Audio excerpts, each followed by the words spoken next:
আসসালামু আলাইকুম। এটা হচ্ছে আমার চিচিঙ্গার বাগান। আচ্ছা, ভিডিওটা একটু বড়ই করি, ঠিক আছে? এটা হচ্ছে আমার চিচিঙ্গার বাগান। আর এই বীজটা যখন আমি আনছিলাম তখন আমাকে বলছিল গিটে গিটে ফলন ধরবে, প্লাস আপনার যে ফুলটা সে ফুলটা থেকে 2টা 3টা 4টা পর্যন্ত ফলন আসবে। এটা দেখেন, এই যে গিটে ফলন, এই যে দেখেন, আপনারা ফলো করেন, এই যে দেখেন কোনো গিট মাশাআল্লাহ একটা গিটও খালি নেই। আর একটা আশ্চর্য বিষয় হচ্ছে, এই যে দেখেন, এখানে এডিটের কোনো ফাংশন নাই, ঠিক আছে? আমি লাইভ ভিডিও করতেছি। এই যে দেখেন এই ফুলটা দেখছেন, এই ফুলটার পরে এই যে দেখেন একটি গিটে 3টা, এই যে 4টা, এটা মনে হয় টিকবে না, এটা টিকবে না। আর এই যে দেখেন ফুলটা, এই একটা গিটে 4টা চিচিঙ্গা আসছে।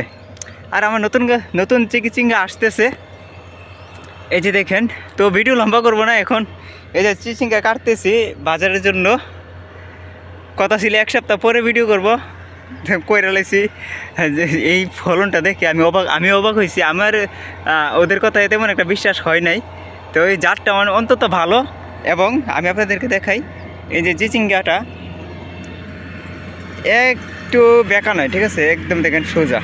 তো এটার ডিমান্ড কিন্তু অনেক বেশি, প্রতি কেজিতে 10 টাকা, কমপক্ষে 10 টাকা বেশি হবে কেজিতে। তো ভিডিও আর বড় করবো না, সবাই ভালো থাকবেন, সুস্থ থাকবেন, আল্লাহ হাফেজ।